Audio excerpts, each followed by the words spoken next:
Our first guest tonight is a Grammy Award winning musician and member of the Rock and Roll Hall of Fame, who you know from bands such as Them Crooked Vultures, Foo Fighters, and Nirvana. His limited series From Cradle to Stage premieres today with new episodes streaming Thursdays on Paramount+. Let's take a look. Bet you think this song is about you, don't you, don't you? I don't know if I did that right. That was awful. It just really blew my... It's still to this day. I mean, when I listen to music, So I can't it's the same understand thing. then why you never got as excited as I did about Manhattan Transfer. Because that's where their genius is, that they do 4- or 5-part harmony in ways that it's really hard to duplicate. I don't know, but I used to get high under that bridge over there. Please welcome to the show, Dave Grohl. It's so nice to see you, Dave. How you doing, Sam? I'm doing great. This is really wonderful, this docuseries, because this is based on a book that your mom wrote. She went out and interviewed other musicians' moms. Was this an idea she had on her own?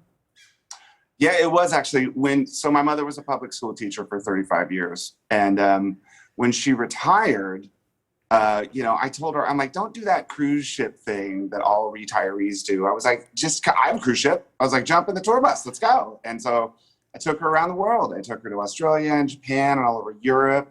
And in our travels, she was like, where are all the other mothers? Like, how come other moms don't hang out at their kids' rock shows too?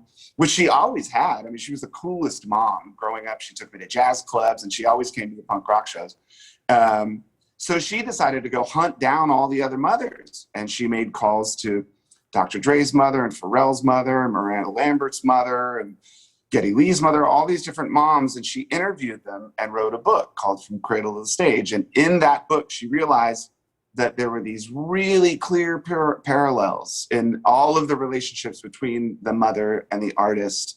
And then after the book, we were like, well, let's turn it into a documentary series. I mean, the mothers of rock stars or any musicians, it's truly amazing how supportive they have to be, because even if they loved music, it's very likely that their children will make a kind of music that is not the same as what they loved growing up. Yeah.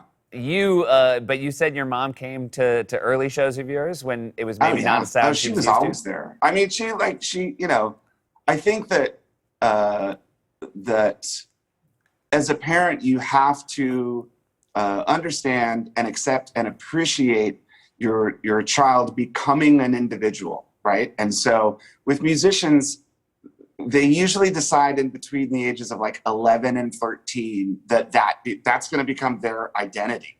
That's who I'm a musician. It's a parent's job to like show them love and then just get out of the way, because that's what their heart lives for. And so I'm sure, my mom wasn't listening to the Dead Kennedys and Slayer with me every day. But she did appreciate that, I was becoming my own person. And fortunately, she gave me the freedom to do that.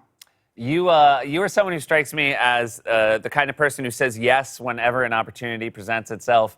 One of the things you've said yes to over the years is being a musical guest at SNL, sometimes with very, very short notice.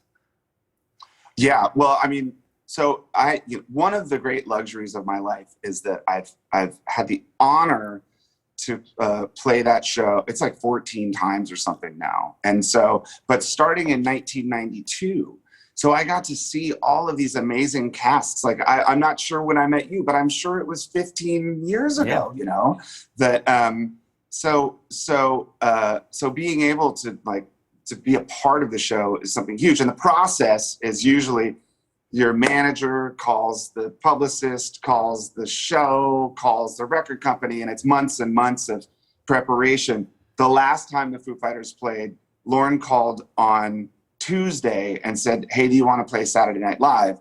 And we said, of course. When? And he said, Saturday. And so we literally loaded our guitars onto a plane, flew out as fast as we could. Dave Chappelle was the host. And it was great to be back again. But what made it really special was that Saturday, that morning was the day that they called the election, and that the news said that Biden was the president. So the energy in the studio was crazy. It was huge. You did it once with Mick Jagger. You were the musical, or I'm sorry, you weren't the musical guest. You were Mick Jagger's band. Yeah, that was funny because that day I was literally sitting on the toilet when Lorne called, and I answered the phone. I said hello. It's like, hold for Lorne Michaels. I'm like, oh my god. And he's like, oh, David, just wanted to call him. He was saying that Mick was going to be the host, but he didn't have a band. So he called and asked if we would be his band. And, of course we said, yeah, I said, of course, like we're going to be there. And I looked at my schedule, realized that we had a show that night. I think it was in New Jersey. And so I said, okay, I'll make that show go away. Because there was no way I was missing this opportunity. I call my manager. He says, you can't make that show go away. It's already sold out. You're the headliner. So we literally sound checked at 30 Rock and then took a helicopter to the gig, played for 2.5 hours, took a helicopter back. We're Mick Jagger's backing band on the show. And then we played the after party. Do you remember the after party? It was a fantastic We played another after hour and a party. half. It was the greatest day of my life. It was amazing. That's crazy that you were on the toilet when you got that call, because I remember being on the other side. Lorne called you from the toilet as well. Interesting. Well, that's how these deals are made. Yeah, You have to I remember he understand. came out of his bathroom and said, Foo Fighters are in. Well, I don't know if you know, we were actually FaceTiming. Did you? Oh, so you knew, yeah. Yeah. Do you remember who was the host the first time Nirvana was on the show? First time Nirvana was on the show, the host was Rob Morrow. who Wow, was and from then the that second show, time? Northern Exposure. You guys were on with Barkley once, right? Oh, Charles Barkley, that's right. And I remember our bass player, Chris Novoselic. Chris Novoselic is 6'8", okay? The bass player of Nirvana is very tall. And I remember when we were doing the promos, on the Thursday before the show, I remember seeing Chris tower over Charles Barkley and thinking like, okay, now this is getting weird. Like now this is officially weird. Right. Well, it also gives you a real appreciation for how hard Barkley worked for those rebounds when he's not even taller than the tallest guy in Nirvana. There was a long gap between Barkley hosting. He's done it quite a few times recently, but I remember him regaling us with stories of the first time he hosted and saying that he was in his dressing room when Nirvana was, when you guys were doing your songs, and he said, I was sitting there and I was like, are they saying rape me? Well, I do remember one of the promos, his line was, look, Ma, it's Nirvana. And I was like, okay. Hey, you guys, in 2003, you did the show with Christopher Walken, and you realized that was a great opportunity because, being fans of the show, you knew that meant that he would introduce you. That's being the Foo Fighters. Yeah, everybody has their own Christopher Walken impersonation. And of course, we were huge fans from everything from, the Deer Hunter to Pulp Fiction. Like, we just kind of loved the guy. And he came up to us before introducing us and he said, the accent, is it on Foo or Fighters? And I knew if I said Fighters, I knew what would happen. And so the house lights went down and the camera hit him. And he said, ladies and gentlemen, Foo Fighters. And so that's how we referred to ourselves as Foo Fighters for, still to this day.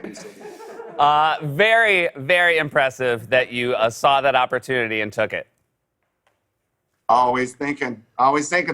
Hey, thanks so much. So excited you're doing music. And you also, real quick, you have a documentary that you directed. Another thing that most musicians have in common, not just parents who support their music early on, but life in a van. And I'm certainly looking forward to seeing that because do you miss your days in the van? Because I think it's probably a little bit like your youth. Like you miss it, but also don't want to do it again. Well, the great thing about having that experience is that you sort of rely on that for, to keep everything in perspective for all the rewards and things that come after.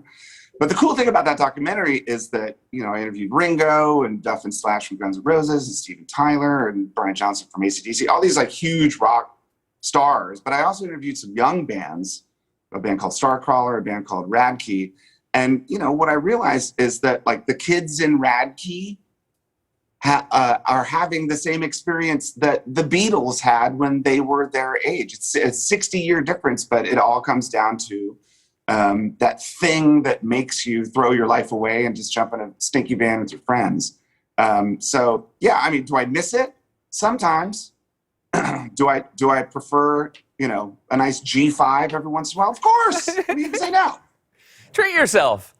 Hey, thank you so much. It's always a delight to talk to you, Dave. From Cradle to Stage is available on Paramount Plus, and What Drives Us is currently streaming on the Coda Collection channel exclusively on Amazon Prime Video.